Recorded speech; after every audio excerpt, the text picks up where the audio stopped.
दोस्तों आज की इस वीडियो में हम लोग बात करेंगे medical coding field versus pharmacovigilance field के बारे में। हम लोग आज की इस वीडियो में 2023 के बारे में बात करेंगे कि 2023 में दोनों भी फील्ड में क्या कुछ चेंजेस हो सकते हैं, और सबसे इंपॉर्टेंट वाली बात, आप लोगों का फेवरेट टॉपिक सैलरीज।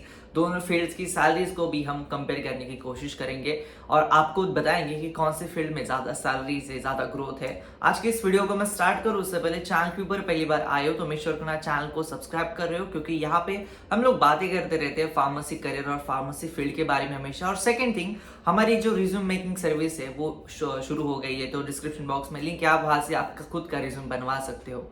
सबसे पहले बात कर लेते हैं दोनों भी फील्ड में कॉमन सी वाली बात क्या है कि तब दोस्तों देखिए, दोनों भी फील्ड जो है वो इंडिया में पिछले 7-8 साल में बढ़े हुए। पहले फार्मेसी फील्ड जो हुआ करती थी वहां पे आर&डी को ज्यादा वैल्यू हुआ करती थी, आर&डी के बारे में ज्यादा क्रेज था। उसके बाद धीरे धीरे फार्माकोविजिलेंस आया इंडिया में, उसकी भी क्रेज बढ़ने लगी। लेकिन मेडिकल कोडिंग तो उससे भी बहुत ज्यादा नया फील्ड है।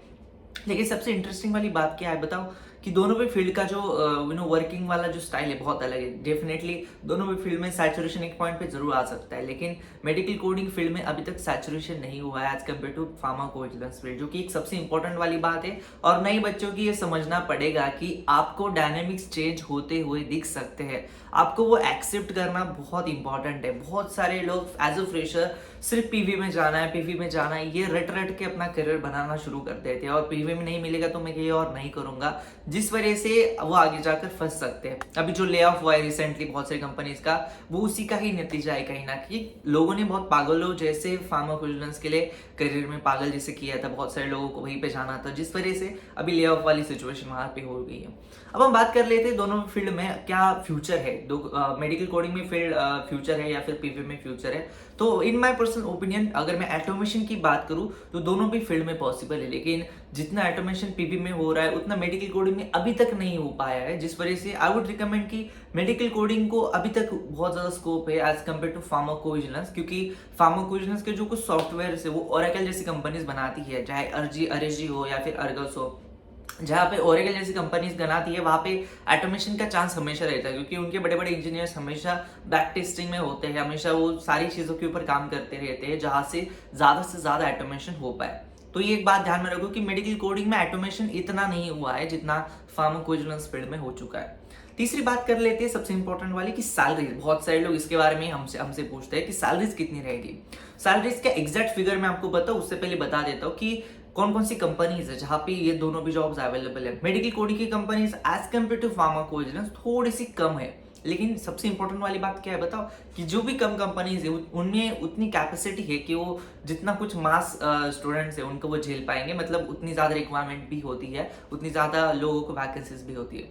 अब हम बात कर ले सैलरीज के बारे में, तो इनिशियल डेज की जो सैलरीज है फार्माकोविजिलेंस फील्ड की डिपेंड करता है कौन सी कंपनी है। टीसीएस, कॉग्निजेंट जैसी जो आईटी कंपनीज है या फिर जो बीपीएस कंपनीज है, बिजनेस प्रोसेस वाली जो कंपनीज है, ऐसी कंपनीज में जो सैलरीज है वो 11,000 से लेकर 15,000 भी कम हो सकती है, और सीआरओज में वही सैलरी 20 to 25,000 भी हो सकती है। तो वो डिपेंड करता है आपकी सैलरी, आपकी खुद की कंपनी कौन सी है। लाइक अगर आप लैपटॉप जैसी कंपनी में जाओगे तो वहां पे सीआरओ या कंपनी में आपकी सैलरी थोड़ी ज्यादा रहती है as compare to these hardcore totally big IT companies, TCS, Cognizant. और मेडिकल कोडिंग की बात करूं तो इनिशियल डेज में यहाँ पे सैलरीज सारी कंपनीज में unless and until you have an certification like CPC, हम आपको सैलरीज बहुत कम मिलती है। लेकिन सबसे इंटरेस्टिंग वाली बात क्या है बताओ कि 1-2 साल के बाद जो पीवी में सैलरीज बढ़ती है उससे भी ज्यादा सैलरीज, मतलब उस सैलरी को भी वो क्रॉस कर देता है फार्माकोविजिलेंस को मेडिकल कोडिंग वाला बंदा, क्योंकि उसकी वो 1-2 साल में जो सैलरी है ना वो बहुत अच्छी खासी बढ़ जाती है। जब उसका सर्टिफिकेशन हो जाता है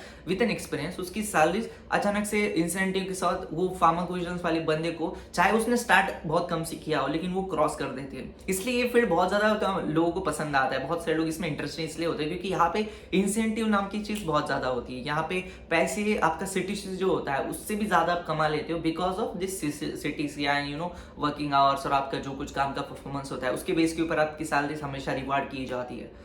तो अब हम एंड में बात कर लेते हैं कि दोनों में मेरा पर्सनल फील्ड कौन सा है, या फिर मैं अगर दोनों में से एक फील्ड को चूज करना चाहूंगा तो कौन सा रहूंगा। Obviously in my first opinion इस साल के लिए 2023 के लिए दोनों में से पहला प्रेफरेंस रहेगा मेडिकल कोडिंग के लिए और सेकंड प्रेफरेंस रहेगा फार्माकोविजिलेंस के लिए। लास्ट ईयर सिचुएशन बहुत अलग थी। I was incline towards pharmacovigilance, लेकिन इस साल इन माय पर्सनल ओपिनियन ये मेडिकल कोडिंग वाली फील्ड ही लोगों को संभाल लेगी, लोगों को थोड़ा सा डिपेंडेंट कर लेगी, लोगों को सह लेगी। तो ये था आज का वीडियो को मैं एंड करूँ उससे पहले चैनल को सब्सक्राइब कर देना, वीडियो को लाइक कर देना, वीडियो पसंद है तो आपके दोस्तों के साथ जरूर शेयर कर देना। धन्यवाद दोस्तों ये वीडियो देखने के लिए, धन्यवाद।